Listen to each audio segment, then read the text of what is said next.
با عرض سلام وقت بخیر خدمت دوستان عزیز. با دومین قسمت از آموزش مکالمه زبان فرانسه در خدمت دوستان هستم. دوزیم پختی.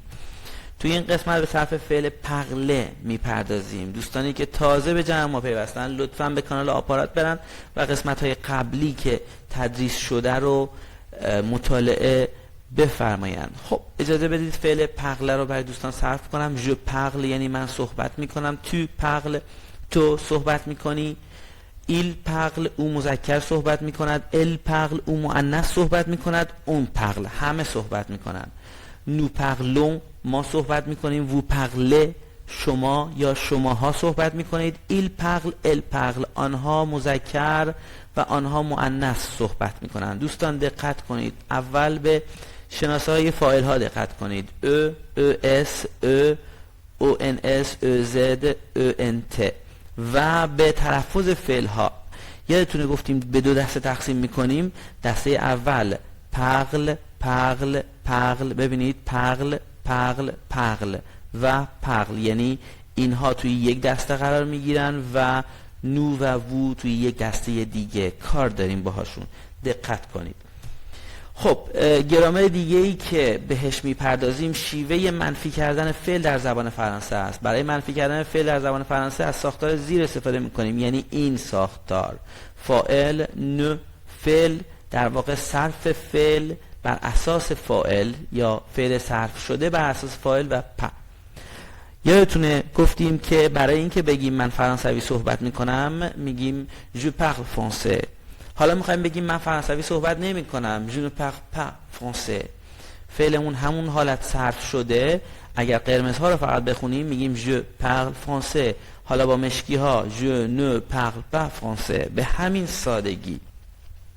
tu ne parles pas français تو فرانسوی صحبت نمی کنی. il ne parle pas français او مذکر فرانسوی صحبت نمیکنه. elle ne parle pas français او مؤنث فرانسوی صحبت نمیکنه. on ne parle pas français همه فرانسوی صحبت نمیکنن در حالت نوعی. nous ne parlons pas français ما فرانسوی صحبت نمیکنیم. vous ne parlez pas français شما یا شماها فرانسوی صحبت نمی کنید. il ne parle pas français elle ne parle pas français آنها مذکر فرانسوی صحبت نمی کنن، آنها مؤنث فرانسوی صحبت نمی کنن. فعل دیگه ای که داریم فعل apprendre هست، به معنای یاد گرفتن. دسته سوم دوستان خدمتتون عرض کردم دسته سوم کمترین درصد قاعده و قانون رو داره. گاهن هیچ قاعده و قانونی نداره. گاهن بعضی از فعل ها مثل apprendre صرف میشن یا مثل فعل های دیگه، یعنی چند دسته توی یک دسته. قانون دیگه ای هم که اینجا داریم دوستان بحث حذف ا هست. خاطرتون هست گفتم که هر وقت ژ به یک حرف صدادار برسه ا حذف میشه و تبدیل به آپاستروف میشه. مثل اینجا j'apprends من یاد میگیرم. tu apprends تو یاد میگیری. il apprend او مذکر یاد میگیرد. elle apprend او مؤنث یاد میگیرد. on apprend همه یاد میگیرن. به شناسه ها دقت کنید. در حالت اول شخص s، دوم شخص s، سوم شخص هیچ شناسه ای نداره. nous apprenons خاطرتون هست گفتم هر وقت یک حرف بی صدا به یک حرف صدادار برسه تولید صدا میکنه و میدونیم که در زبان فرانسه حروفی که در آخر میان معمولاً صدایی از خودشون تولید نمیکنن مگر اینکه به یک حرف صدادار برسن. خب nous apprenons شناسه رو دقت کنید. nous apprenons تغییر رو دقت کنید. apprendre nous apprenons vous apprenez ils apprennent ما یاد میگیریم. nous apprenons vous apprenez شما یا شماها یاد میگیرید. ils apprennent آنها مذکر یاد میگیرن. elles apprennent آنها مؤنث یاد میگیرن. مثال j'apprends le français من فرانسوی یاد میگیرم. tu apprends le français تو فرانسوی یاد میگیری.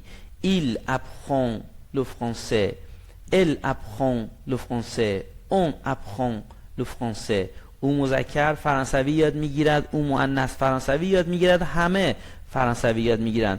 دوستان توی بحث تلفظ من تلفظ ننوشتم. کم کم میخوایم این بحث نوشتن تلفظ رو کم کنیم و از بین ببریم. می نویسم الان برای اینکه ذهنتون عادت بکنه. تلفظ ها رو دقت کنید. apprend یک حالت ان ابخان ولی حالت نزل هست، یعنی توی بینی گیر میکنه. ابخان نیست، ابخان هست. مثل اینکه شما سرما خورده باشید یا بینیتون رو بگیرید بگید ابخان. اوکی؟ پس میشه ابخان، ابخان، ابخان. apprenons، apprenons. Nous apprenons le français. ما یاد میگیریم فرانسه. Vous apprenez le français. شما یا شماها یاد میگیرید فرانسه یا فرانسوی. Ils apprennent le français. Elles apprennent le français. آنها مذکر یاد میگیرن، آنها مؤنث یاد میگیرن. در حالت منفی apprendre، در حالت منفی ببینید دیگه از بین نرفته، آپاستروف نشده. چرا؟ چون که ما بعدش ان داریم، یک حرف بی صداست.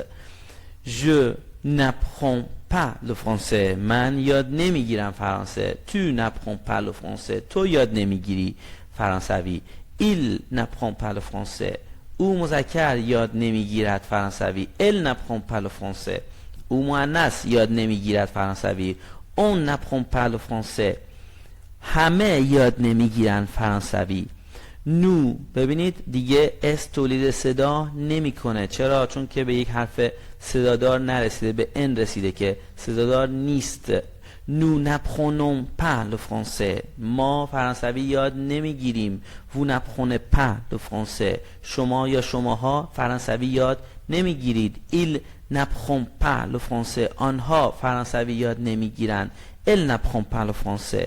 آنها مؤنث، آنها مذکر. ایل آنها مؤنث. ال n'apprennent pas le français.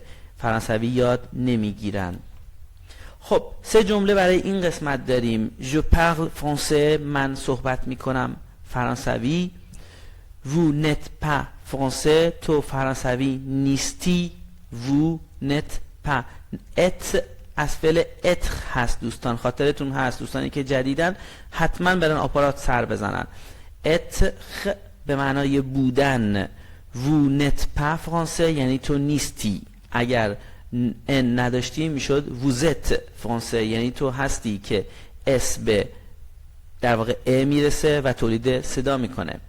و جمله آخر vous apprenez le français یعنی شما فرانسوی یاد میگیرید یا شما در حال یادگیری فرانسوی هستید. نکته ای که بگم توی زبان انگلیسی ما برای استمرار از ING استفاده میکنیم. مثلا میگیم you are learning French، ولی توی فرانسه اینجوری نیست. توی زبان انگلیسی اون ING به ما نشون میده که در حال استمرار هست، ولی توی زبان فرانسه اینجوری نیست. حال ساده و حال استمراری به یک صورت و به صورت حال ساده صرف میشه. خب دوستان لطفاً با ما همراه باشید، راه‌های ارتباطی رو میبینید و حتماً به کانال آپارات سر بزنید. درکی لنگویج لرنینگ. موفق باشید.